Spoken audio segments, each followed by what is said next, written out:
La entrevista que mencionó Ivoni, una entrevista dada al canal Rosía 24, dada por precisamente el canciller Lavrov, eh, recordó que la declaración de la soberanía estatal de Ucrania establecía expresamente el compromiso del país de no ser nuclear, de ser neutral y de no alinearse, condiciones que fueron claves para el reconocimiento de su independencia tras la disolución de la Unión Soviética. Si ahora el régimen de Zelensky rechaza todas esas características, habla de armas nucleares, de unirse a la OTAN y de abandonar la neutralidad, entonces desaparecen las disposiciones que sustentaron el reconocimiento de Ucrania como Estado independiente.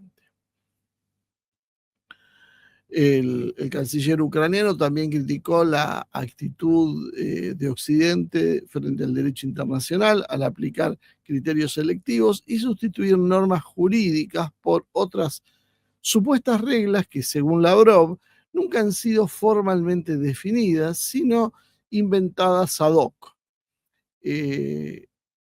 usando un tono conciliador, separando Estados Unidos de Europa, se dirigió hacia Washington, agradeciéndole a la administración de Estados Unidos su predisposición a comprender las causas profundas de la crisis ucraniana, en contraste con la posición europea. Según el ministro, la administración previa de Joe Biden utilizó a Ucrania como una herramienta de contención contra Rusia, mientras que el actual gobierno de Estados Unidos estaría mostrando interés en abordar las raíces del sistema. Yo no sé si les pasa, pero a mí me da la sensación que cuando uno escucha hablar a los dirigentes rusos, no sé si que pueda estar de acuerdo, ¿no?, con todo lo que dicen, dan materia para analizar, ¿no? Y lo hacen desde una posición de realismo, ¿no? No dicen las cosas como básicamente son. No cabe ninguna duda que Ucrania no ha roto su neutralidad, que quiere armas nucleares y las condiciones que Rusia había puesto en su momento con la independencia. Y fueron muchas más que ahora vamos a analizar. Occidente, bueno, tiene un metro de goma que se estira o se acorta en función de lo que esté midiendo. Y así la aplicación del derecho internacional siempre tiene que ver con reglas, a veces escritas, pero muchísimas veces no escritas, que simplemente interpreta Occidente como le vienen ganas. Y ante un mismo hecho puede tener distintas interpretaciones dependiendo de, bueno, de si le conviene o no, simplemente. Vamos a ver qué es lo que hay de sustancia detrás de todo esto y después qué es lo que hizo Rusia, ¿no?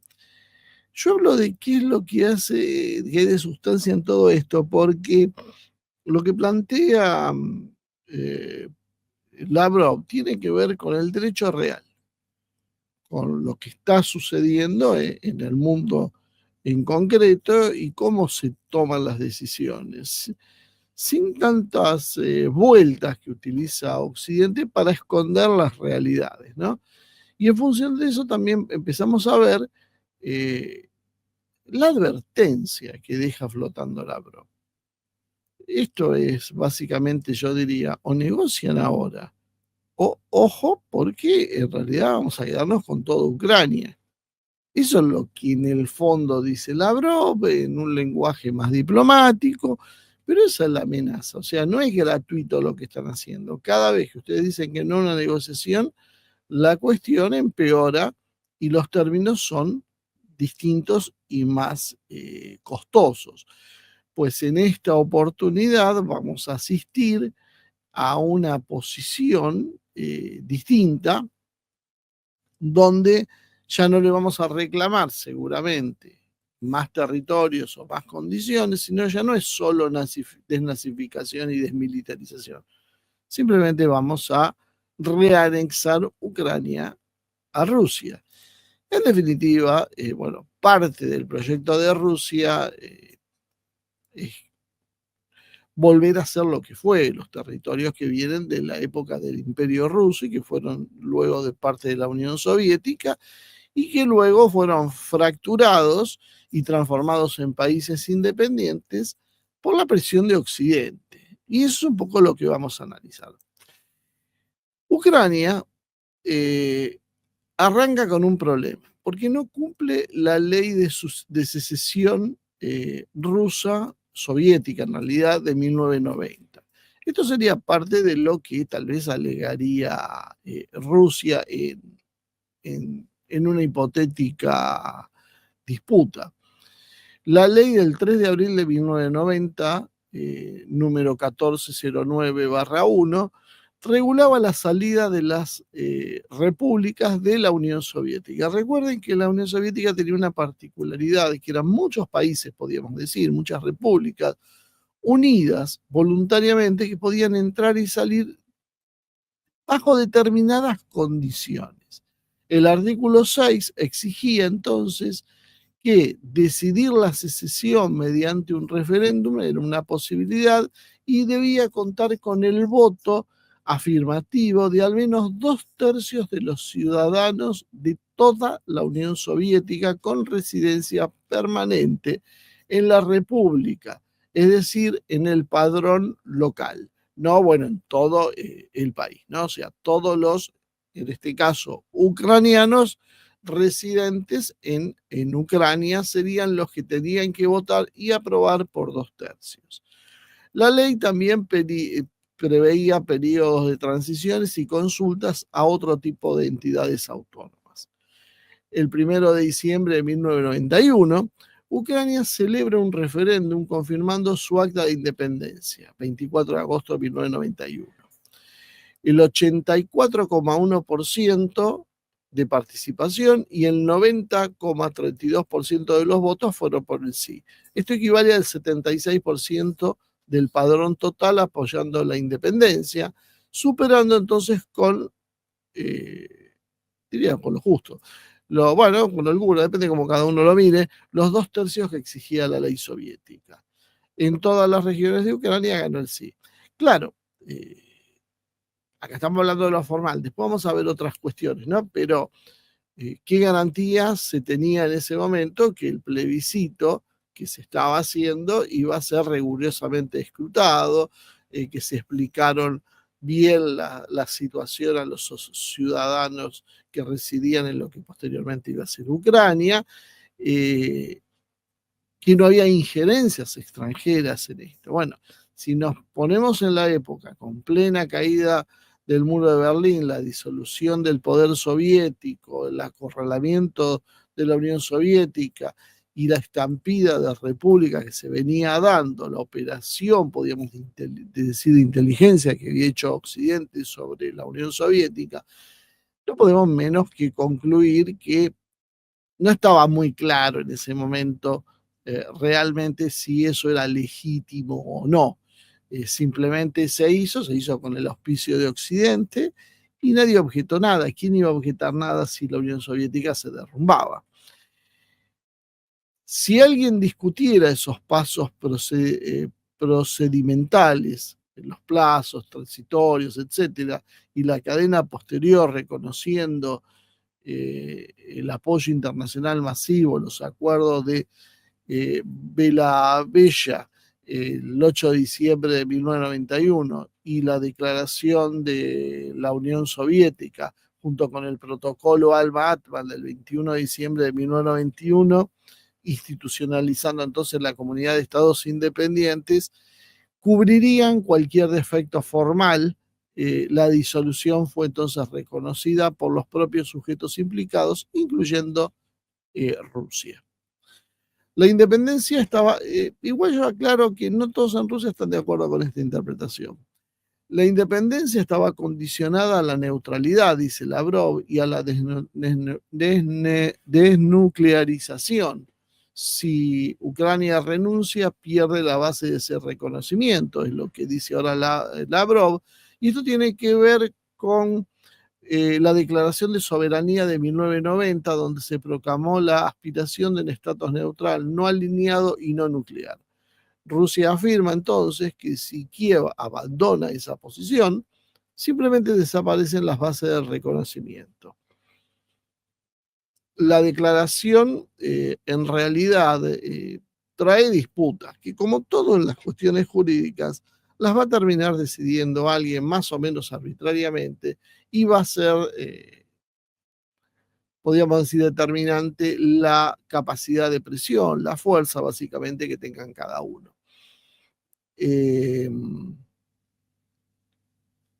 Algunos dicen en realidad que esto es una fórmula de aspiraciones y principios internos, no es un tratado consultivo con condiciones resolutorias frente a terceros.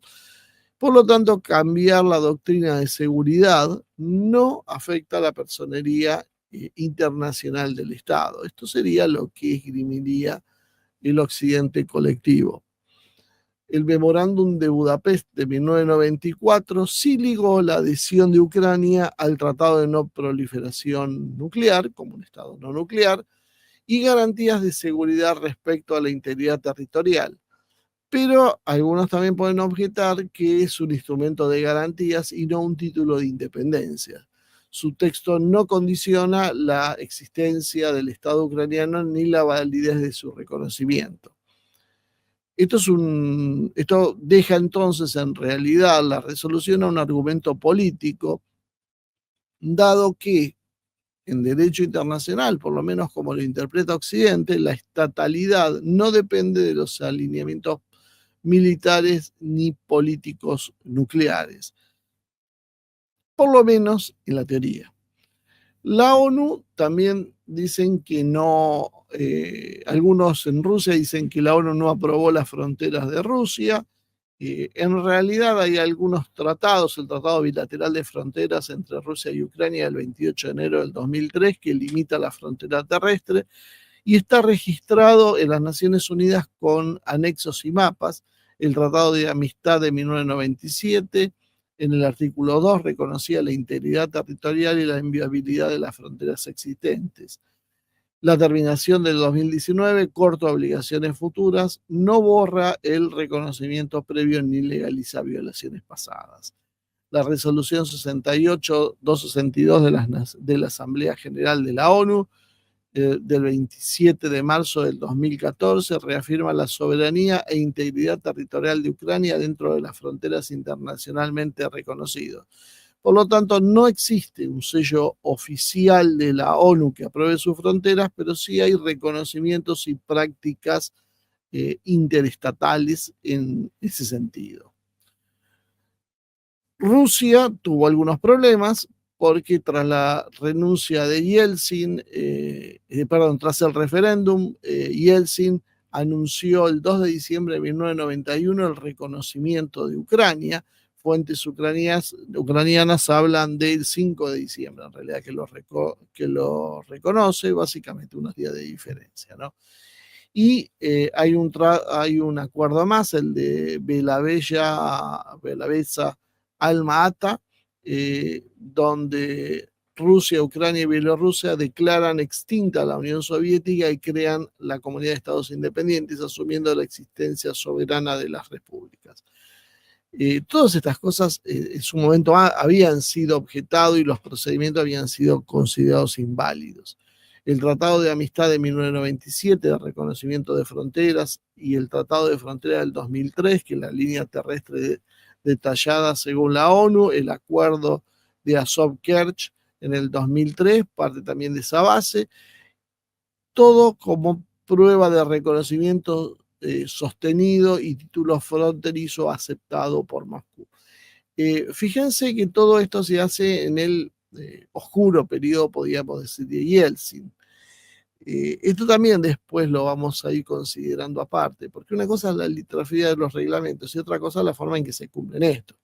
Si yo afirmo que entrego todos mis bienes a una persona, eso tiene validez siempre y cuando esa persona no me haya puesto un revólver en la nuca para que yo firme eso. Entonces hay una posibilidad siempre de discusión de estas cuestiones. En derecho internacional, esto sería lo que se conoce como estoppel y buena fe, un Estado que por décadas reconoce a otro, firma y registra tratados de frontera e integridad, no puede luego no reconocer la estatalidad del otro. También se invocan los criterios de estatalidad de Montevideo. La existencia de un Estado se determina por los criterios que se establecieron en 1933 en Montevideo: población permanente, territorio definido, gobierno y capacidad de relacionarse con otros estados. El reconocimiento en realidad es una medida declaratoria, no constitutiva. Ucrania cumple soberanamente, en principio, esos aspectos: población, territorio delimitado, defendido, gobierno efectivo, relaciones diplomáticas universales y miembro de la ONU. Como miembro desde 1945, Ucrania como la República Socialista Soviética de Ucrania, y luego como Ucrania a partir de 1991. Entonces, ¿qué queda para que argumente Rusia en la posición de Lavrov? Una lectura sobre la ley soviética de 1999 que mencionamos, sobre cómo había sido el referéndum, y los derechos de las entidades autónomas. Pero esto podía perder fuerza si uno considera válido el referéndum ucraniano, y esto sería uno de los puntos a discutir, y por lo tanto discutir también la subsecuente disolución reconocida de la Unión Soviética y el reconocimiento mutuo. Ojo, porque según la interpretación que vaya haciendo Rusia, esto puede ser extensivo en el futuro a otras repúblicas que hayan tenido un proceso irregular, que básicamente lo tuvieron todas. La cuestión de la neutralidad y no alineación no parece parte de un instrumento jurídico internacional que se pueda oponer al Acta de Helsinki, que consagra la inviolabilidad de fronteras e integridad territorial y no obliga a la neutralidad. Todo esto dentro del prisma jurídico que utiliza Occidente, ¿no? En realidad, lo que se plantea también es que la secesión cumplió, bueno, básicamente con el umbral cuantitativo de la ley soviética, y los que no pudo haber quedado claro, bueno, se solucionó posteriormente con reconocimientos, tratados, la actitud de la ONU, etc. La independencia no se condicionó en su momento, no se condicionó posteriormente, en realidad, jurídicamente, a la neutralidad y a la no alineación y al no acceso a las armas nucleares. El memorándum de Budapest no es un título de Estado y en todo caso protege la integridad de Ucrania y no la revoca. Pero las cosas a veces son más complicadas.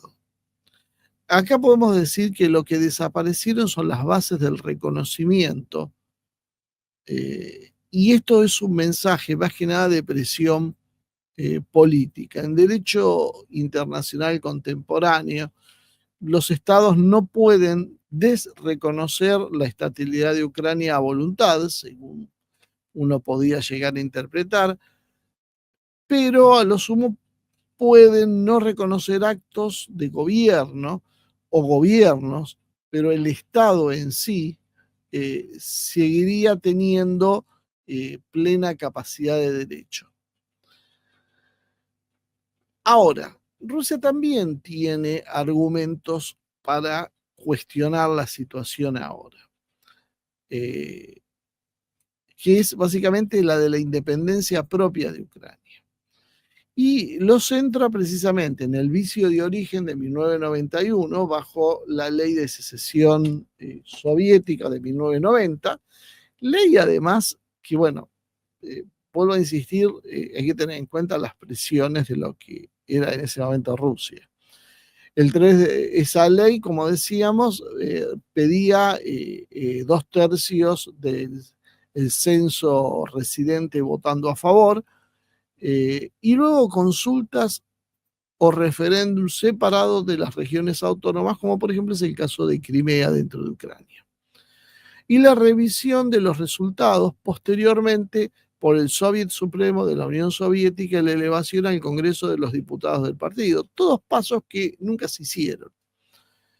Ucrania celebró el referéndum el 1 de diciembre con esa aprobación que habíamos dicho, pero no hizo un referéndum específico de secesión sobre la recientemente restaurada autonomía de Crimea. La cadena de pasos finales ante los órganos de la Unión Soviética tampoco se realizó por el colapso institucional de 1991. Es decir, se disuelve la Unión Soviética, no existe más el Soviet Supremo, no existe más el Congreso de los Diputados, por ende, ese paso quedó sin cumplir. Independientemente de las causas, se puede alegar un incumplimiento procedimental. Además, hay un reconocimiento apoyado de neutralidad y no nuclearidad que exige Rusia.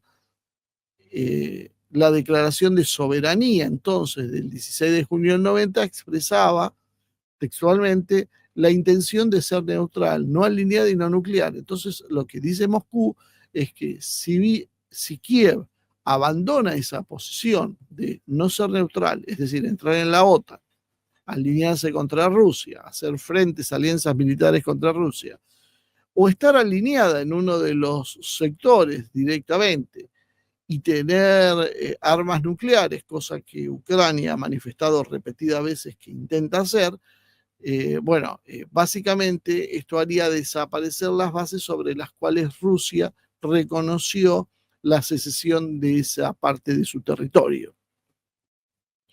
Y esto buscarían una vez más usarlo como un estoppel en política exterior. O sea, yo te reconozco porque vos dijiste tal cosa, pero si no cumplís con lo que dijiste, mi reconocimiento es retirado.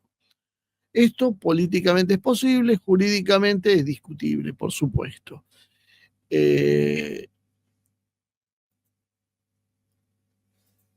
Además, otra cuestión tiene que ver con la continuación de la Unión Soviética con una posición especial. Como Estado continuador de la Unión Soviética, Rusia tiene un interés jurídico calificado en que la disolución se deba ajustar al derecho soviético. Por ese motivo es que Rusia objeta que no se cumplan los referéndums en autonomías ni los trámites a nivel unión. Y otra cuestión que puede esgrimir Rusia es lo que se conoce como remedial cessation interna de las partes de Ucrania. ¿Qué significa esto? Moscú dice que ante las graves violaciones de los derechos de las comunidades rusoparlantes en Crimea, en el Donetsk, en Lugansk, podría entonces buscarse una secesión remedial. Y esto se entiende entonces utilizando el dictamen de Kosovo del 2010 de la Corte Internacional de Justicia, donde se habla de una declaración de independencia que no está prohibida por el derecho internacional dadas estas condiciones. Entonces, ¿cómo se usaría esto? Crimea declaró la independencia el 11 de marzo del 2014 y luego pidió la adhesión. Rusia reconoció en el 2014 ese pedido y firmó el Tratado de Adición el 18 de marzo del 2014.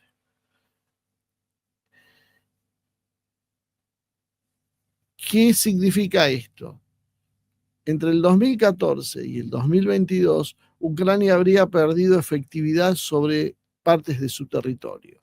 Si un Estado entonces no gobierna efectivamente su territorio y viola derechos, el reconocimiento sería revisable.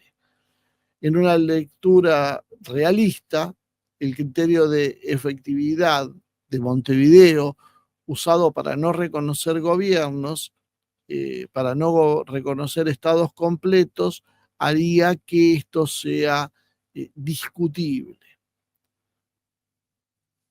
Además hay otro episodio que puede invocar Rusia, que es que entre 1992 y 1995 el Parlamento de Crimea se declaró independiente, declaró exactamente la independencia condicionada el 5 de mayo de 1992 y anunció un referéndum. El gobierno de Kiev declaró esta independencia constitucional y forzó que sea rescindida. En 1995 abolió la presidencia de Crimea, abolió la constitución local de Crimea y así aplastó jurídicamente, sometió la jurisdicción de Crimea a la ucraniana, o sea, el orden constitucional de Crimea lo sometió al orden propio en ucraniano. En el 2014 las cosas cambiaron, entró Rusia en Crimea, Crimea emitió una declaración de independencia el 11 de marzo, hizo un referéndum 5 días después, el 16, la Corte Constitucional de Ucrania lo declaró inconstitucional el 14 de marzo, Rusia reconoció a Crimea el 17 y firmó la adhesión el 18. Aquí simplemente Rusia fue la que terminó haciendo el papel anterior y Ucrania no aplastó esta sublevación, podríamos decir, de Crimea, simplemente porque el control estaba en manos de Rusia, aunque pidió en la ONU no reconocer el cambio de estatus.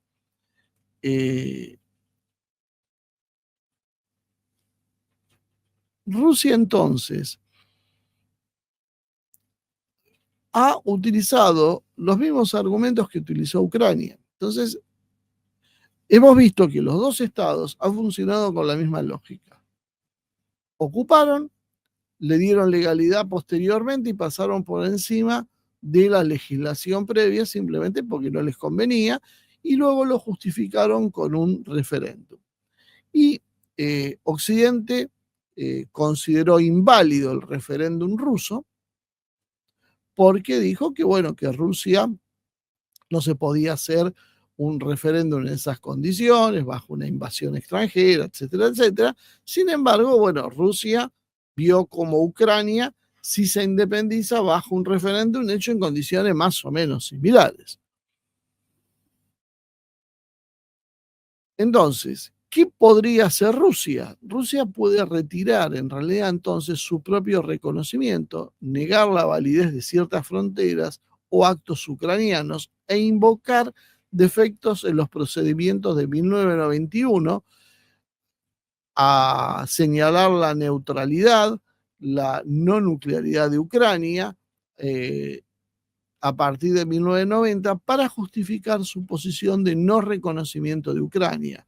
Además puede reconocer las independencias locales como las de Crimea y el Donbass y alegar precisamente esta remedial cessation para, con el paraguas discursivo de lo que la propia comunidad internacional aceptó en Kosovo.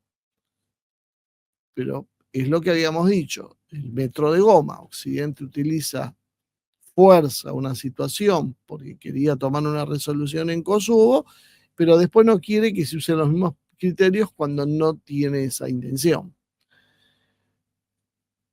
Lo que sería, lo que quedaría en discusión sería si Ucrania sería un no Estado en esta cuestión ante las Naciones Unidas, dado que hubo unos reconocimientos masivos desde el año 2003 en la ONU.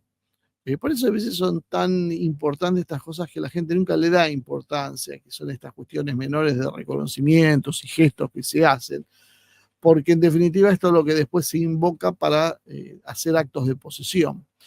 Por eso, básicamente, la independencia ucraniana podía estar sujeta a una revisión, por lo menos, a juicio de Rusia. Por supuesto, esto no será acompañado por los países europeos y las Naciones Unidas en función de quién pueda presionar más. El derecho internacional, básicamente, algunos dicen que es un traje hecho a medida y que se cose sobre el poder ya consumado. Es decir, ¿cómo funciona en verdad el derecho internacional y no como nos dicen los expertos y académicos que nos citan? Que normalmente aparecen en medios de comunicación o escriben grandes tratados justificando en base a historia y demás. Pero todo eso en realidad es papel pintado. Y siempre que hay un litigio encontramos posiciones de un lado y del otro, todas hablando del mismo derecho internacional. ¿Cuál es la realidad de esta historia? Primero es el poder. El derecho viene después. Esta es la forma en que funciona en la realidad. Es una regla empírica. Los cambios territoriales se consolidan luego de que coincidan tres vectores. Por un lado, la fuerza que crea el hecho sobre el terreno. Segundo punto, el reconocimiento suficiente, aunque no necesita ser universal, pero sí de un bloque de peso. Y el tercero, una situación que normalice la situación. Estos son los tres condicionamientos para luego hacer algo en política internacional. El derecho en sí, si bien no es irrelevante, pasa a un segundo plano y se obtiene a través de esto.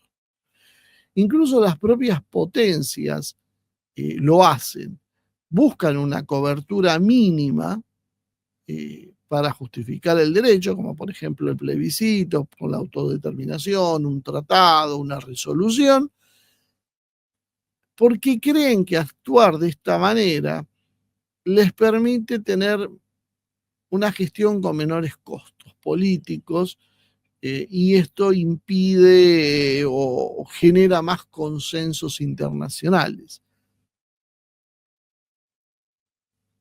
La Unión Soviética sufrió en su momento, en sus últimos años, una enorme presión económica financiera por parte todo de Occidente, los costos de una carrera tecnológica militar, el apoyo político e informativo a élites disidentes dentro del país, básicamente operaciones de inteligencia, una guerra que hoy conoceríamos como híbrida, ventanas de reconocimiento inmediato a las repúblicas que se separaban, y además una crisis fiscal y de productividad con sabotajes, nacionalismos periféricos que se insubordinaban, auspiciados desde Occidente, la guerra de Afganistán, donde también intervino Occidente, Chernóbil, un accidente que también debería tal vez investigarse bien si no hubo alguna mano extraña, la fractura del Partido Comunista Soviético,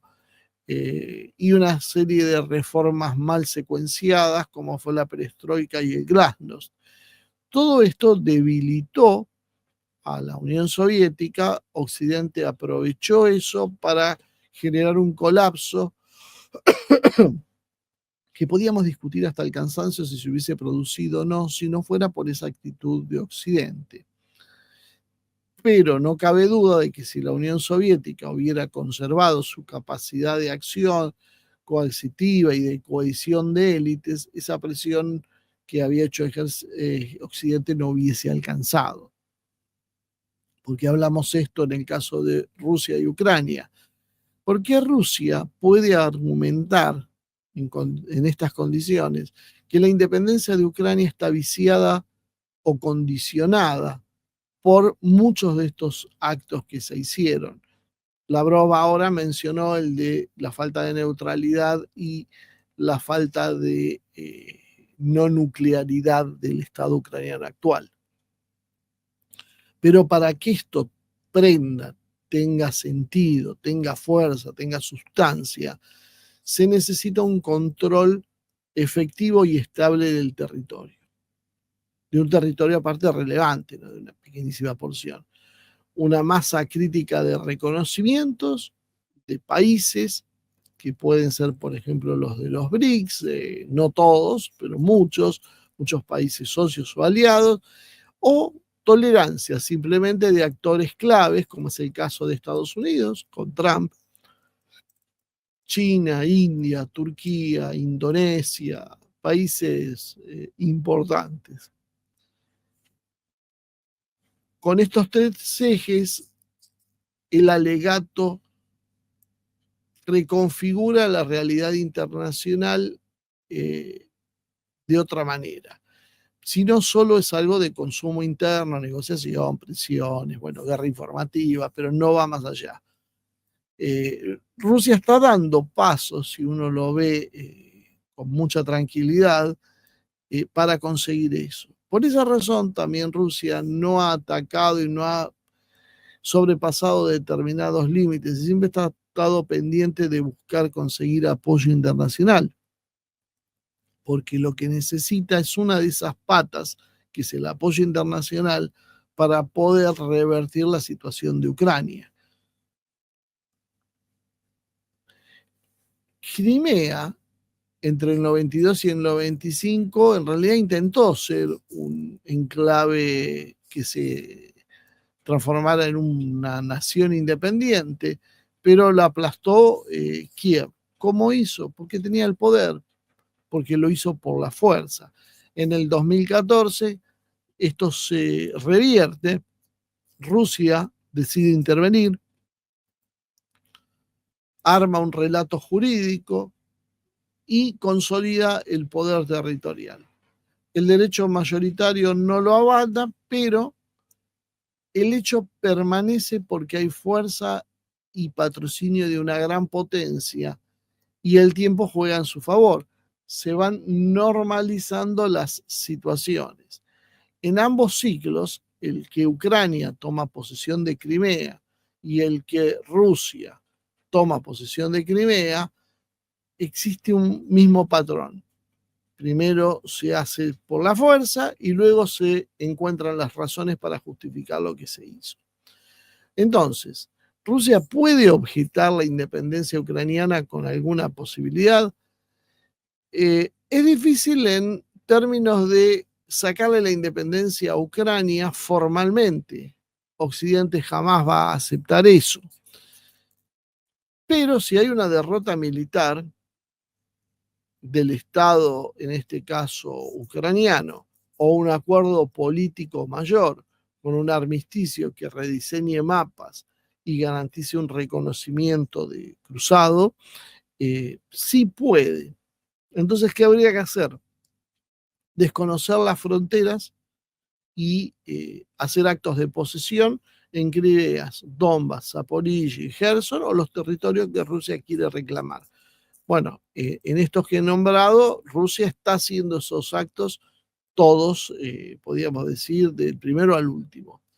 Consolidar de facto y forzar una frontera política del hecho, que es lo que ahora está haciendo con la guerra, forzando el control de facto y la política de hecho. Construir luego entonces una cobertura jurídica donde se otorgan constituciones, elecciones, tratados y demás, como sucedió ya con Crimea y está sucediendo, y sucedió en buena parte del Donbass, que ya han sido incorporadas a la constitución rusa. Y luego apostar al desgaste. Si el conflicto se termina congelando, se estanca durante largo tiempo, es muy probable que se normalice finalmente así. Y esto ya se ha visto en muchos otros lugares. Entonces, ¿qué le sirve de toda esta situación a Rusia? El lenguaje de la negociación, donde busca intercambiar concesiones por el levantamiento de sanciones, un blindaje para terceros, es decir, para empresas, países que quieran comercializar, pero necesitan una justificación legal para no tener riesgos, y ganar la batalla semántica, influyendo de esta manera en las élites y en la opinión pública occidental.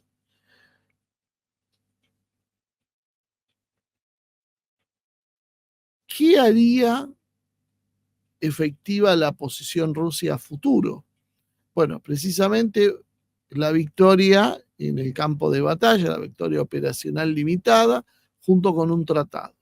la victoria la tiene a la vuelta de la esquina, el tratado lo está tratando de conseguir, con una frontera política nueva, reconocimiento de facto, tácito de facto, aunque formalmente muchos todavía no lo admitan, y poder contar con el comercio y la logística que ayuden a normalizar la situación. Situaciones todas con las que Rusia cuenta. El congelamiento prolongado del conflicto, bueno, lo de Ucrania ya sucedió en el 2014, y empieza a tomar esa posición. La ambigüedad básicamente vuelve normal el nuevo marco, y los actores que al principio se endurecen, los actores políticos, suelen flexibilizarse con el paso del tiempo.